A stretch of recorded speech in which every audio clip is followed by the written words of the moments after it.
Shalom, chers téléspectateurs de cette magnifique émission Ultime Recours.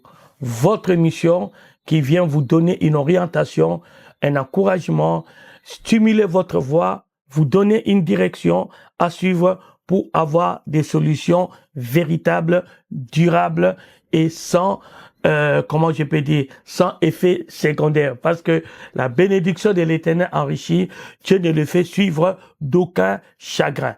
Donc voilà cette émission. On ne vient pas faire notre apologie. Nous venons pas parler de nous, mais parler de Jésus comme le sauveur du monde. Quand on parle du monde, j'avais dit tout simplement tout l'univers. Donc on a un sauveur, on a un libérateur à la merveilleuse personne de Jésus.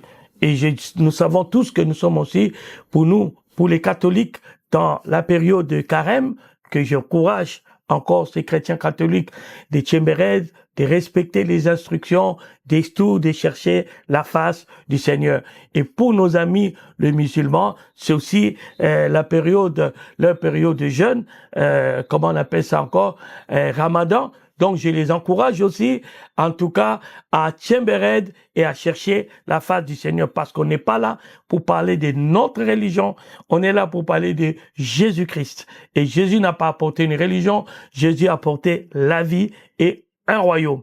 Alors, j'aimerais vraiment que vous m'accordez votre attention pendant ces 25 minutes pour écouter cette exhortation qui va vous faire énormément du bien.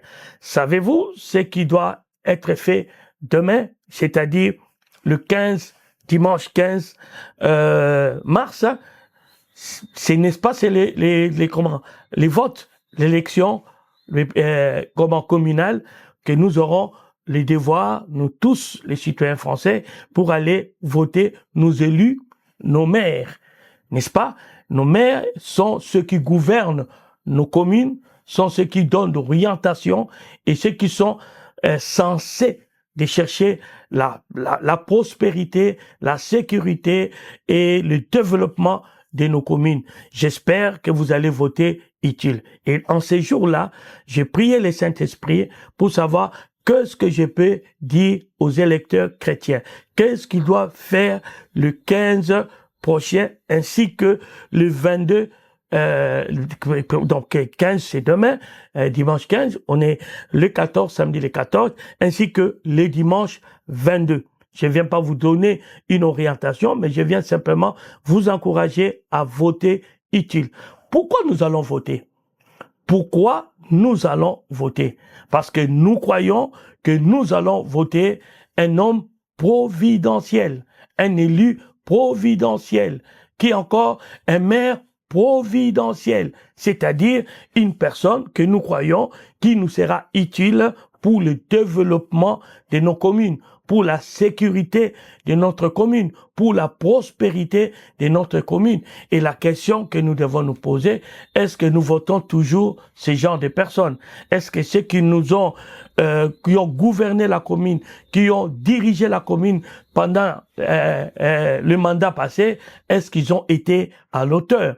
Donc, ça, c'est votre conscience qui va le dire. Mais nous vous encourageons à voter utile, c'est-à-dire à voter une personne que vous croyez en lui donnant votre voix. Il va vraiment permettre à sécuriser votre ville, à les développer. Et la Bible parle de ces leaders providentiels. La Bible en parle. Et c'est ce que j'aimerais nous encourager aujourd'hui, parce que la Bible dit, nous devons prier pour les autorités, parce que notre bonheur en dépend. Donc notre bonheur dépend de ceux qui nous dirigent. Ça ne dépend pas que de Dieu.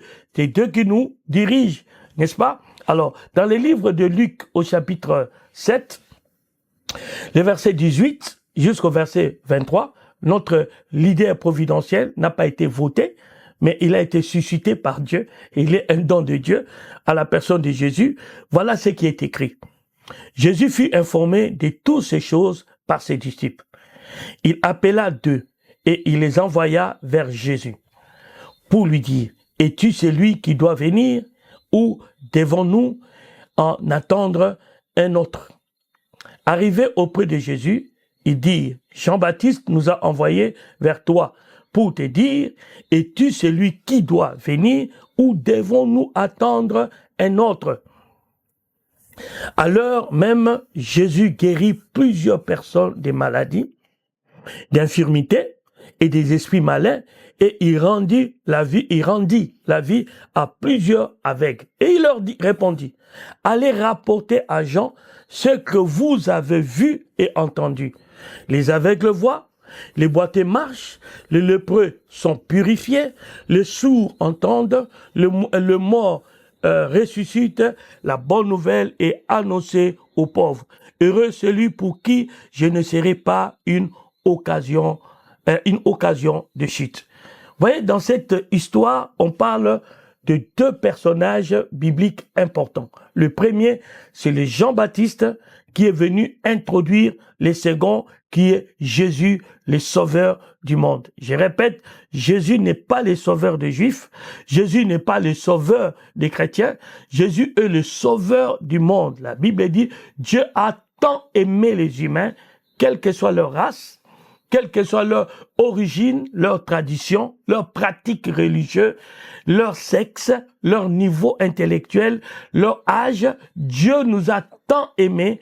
Il nous a pas donné des mères, il nous a pas donné des chefs d'État, mais il a donné son Fils unique, afin que ceux qui croient en lui ne périssent point. C'est-à-dire qu'ils ne passent pas à côté de leur vie, qu'ils ne voient pas leurs enfants être détruits par la drogue, qu'ils ne voient pas leur mariage voler en l'air, qu'ils ne voient pas leur entreprise tomber en faillite, afin que quiconque croit en lui ne périsse pas, mais qu'il ait la vie éternelle. La vie, c'est un dynamique. La vie, c'est un résultat. La vie, c'est le succès, la réussite. La vie, c'est le bonheur. D'ailleurs, lui-même, il dit, le diable vient pour voler, égorger et détruire. Moi, je suis venu pour que mes brebis, c'est-à-dire ceux qui ont cru en moi, qu'ils aient la vie et la vie en abondance. Et je crois que, bien-aimés, chers téléspectateurs, nous tous, nous aspirons à une vie meilleure. Mais malheureusement, nous constatons que tous les systèmes, et que ce soit des gouvernants, que ce soit l'environnement,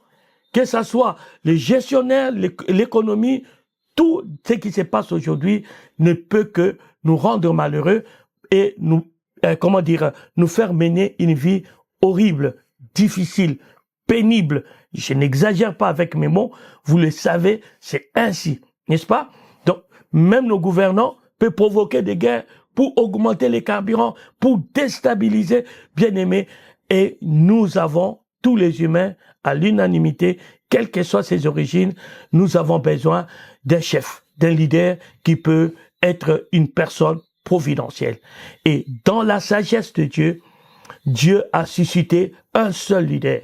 Ce leader a été attendu par les Juifs. Ce leader a été un objet d'espérance. Parce que ici, vous voyez, les Juifs demandent si c'est bel et bien Jésus qui est celui qui devait venir. Et vous allez les retrouver aussi dans le livre de Jean, au chapitre 4, où la femme samaritaine, qui n'est pas juif, mais qui savait que le Messie viendra, dans le livre Jean 4, verset 25, on dit, la femme lui dit, je sais que le Messie doit venir, celui qu'on appelle le Christ.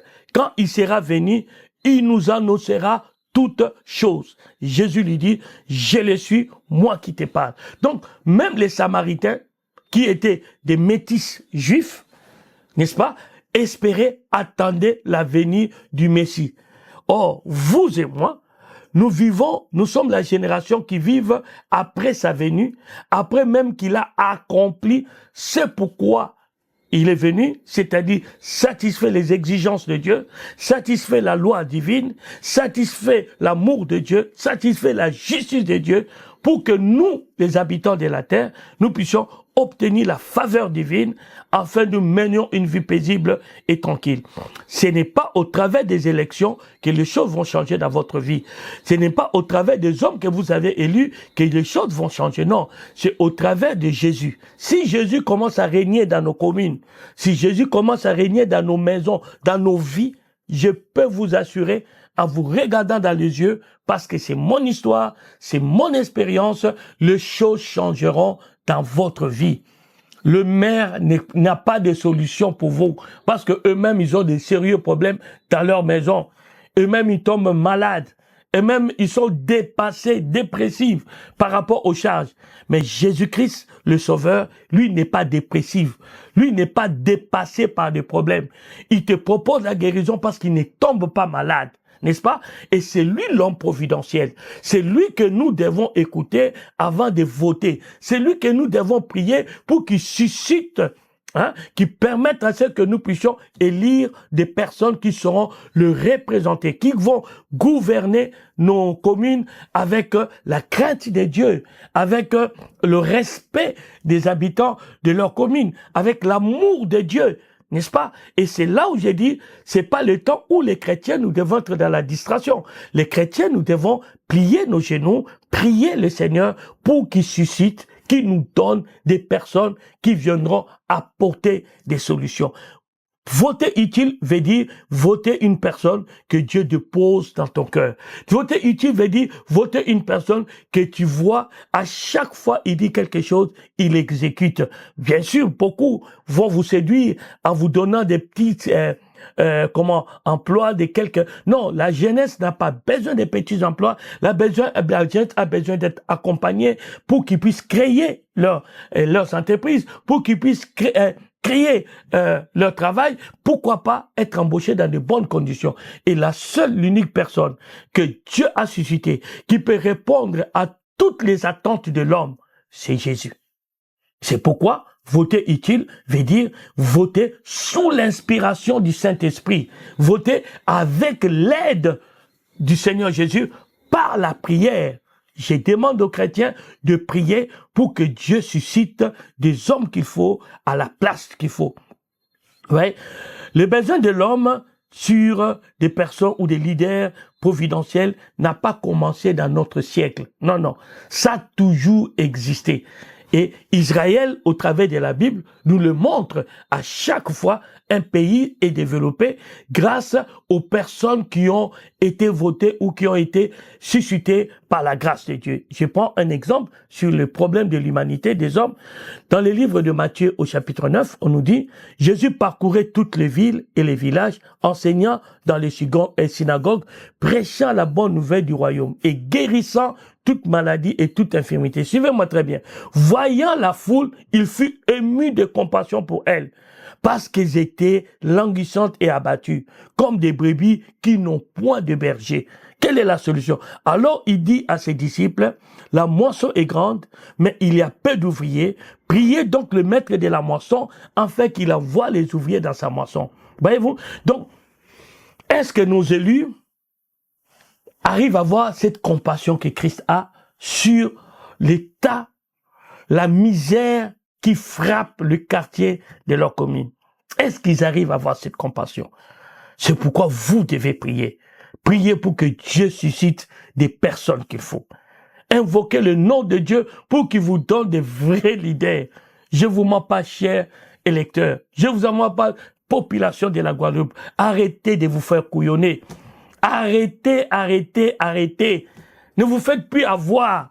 Votez utile. La gentillesse qui vous montre aujourd'hui ne signifie pas que ce sera des bonnes personnes. Je vais vous donner un témoignage. Il y a de cela, ça fait, c'est pas cette, le maire actuel, mais nous avons aidé beaucoup de personnes à gagner des élections ici en Guadeloupe. On a aidé beaucoup de personnes à gagner des élections. Et avant cela, il faut voir quelle gentillesse ces gens. Ils venaient dans nos réunions. On priait pour eux. Je refuse de citer le nom des communes, mais je dis bien, ceux qui me suivent, ils savent. Dans les communes, dans la région. Donc, ils prient. Mais dès qu'ils accèdent au pouvoir, je me rappelle même de un, il ne me donnait plus la salle pour organiser des campagnes d'évangélisation. Or, c'est dans la campagne d'évangélisation qu'il était venu pour qu'on prie pour lui. Il nous a suivis jusqu'à Jarry. Mes amis, c'est ça les politiciens. Ils vont tout faire pour vous couillonner, pour que vous leur votez. Après, ils oublient. Mais Jésus vous dit quoi? Il était rempli de compassion, voyant la désolation du peuple. Chers politiques, ne cherchez pas les pouvoirs pour le pouvoir. Cherchez le pouvoir pour le bien-être de vos habitants, des habitants de vos communes. Cherchez le pouvoir pour gouverner, pour chercher le développement de votre commune. Moi, j'habite dans une commune, je ne cite pas, mais le maire actuel de ma commune, avant qu'il accède, on avait des problèmes de lumière, on avait des lumières publiques, on avait des problèmes récupérer des poubelles, tout ça. Mais depuis qu'il est venu, il y a une mandature là qui passe, on a vu ces choses changer. Je peux dire, waouh!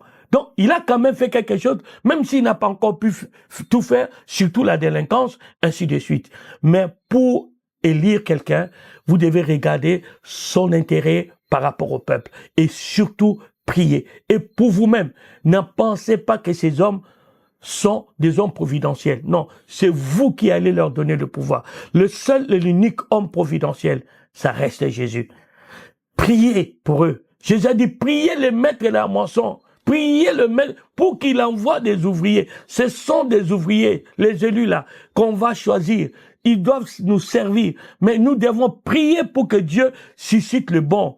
Nous devons prier pour que Dieu nous donne les très bons.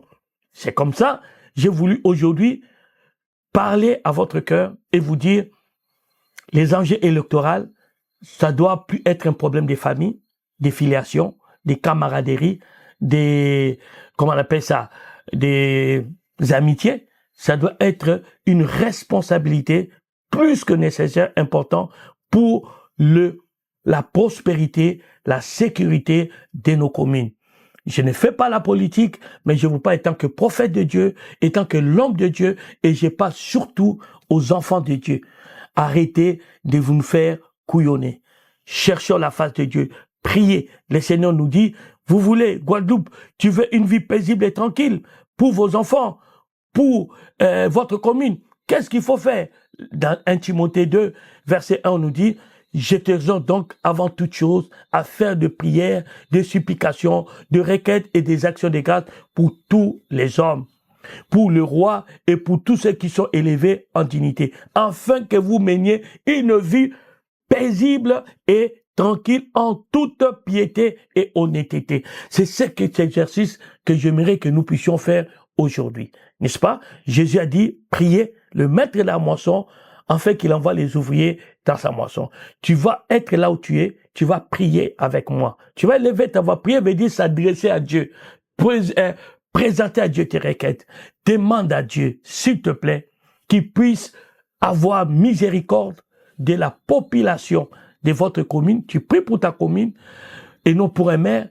Alors, tu demandes à Dieu de susciter dans cette commune de maires qu'il faut, qui vont bien paître les troupeaux, qui vont prendre vraiment leur mission au sérieux. Est-ce que tu peux faire cette prière après moi, ou avec moi plutôt? Élève ta voix et prions le Seigneur ensemble. Père très saint, voici nous sommes à l'aube des élections communales dans toute la République française. Et nous prions pour que par ta grâce, tu suscites, Seigneur mon Dieu, dans ces élections, Seigneur, de personnes que tu as mandatées pour conduire, diriger, Seigneur mon Dieu, des communes. Des personnes qui te craignent, des personnes qui vont travailler pour le peuple et non pour leur famille. Et dans ta bonne main, agis dans ta souveraineté. Que tu bénis nos communes, tu peux prier pour ta commune. Commence à demander à Dieu de bénir ta commune. Prions le Seigneur, prie le Seigneur, que ta commune soit bénie. La Bible dit, cherchez d'abord, bien-aimé, le bonheur du pays, de l'endroit. Prie encore pour la commune. Père, bénis notre commune, fais-la prospérer, ô Éternel notre Dieu, que nous puissions habiter dans des communes prospères. Je bénis ma commune, celle de Lamentin, ô Dieu de gloire. Bénis cette commune, que la prospérité vienne, ô Dieu de gloire, la sécurité vienne, ô Papa Yahweh, la protection, les entreprises viennent, ô mon Dieu, mon roi, la création des entreprises, ô Dieu de gloire, des richesses, ô Dieu de gloire. Bénis la commune de Seigneur mon Dieu, ma commune de Lamentin, là où l'église se trouve. Bénis-les, ô Dieu de gloire, que cette fois-ci, ta bonne main accompagne cette commune au nom de Jésus-Christ. Et la troisième prière, j'aimerais que nous prions les Seigneurs pour CHI.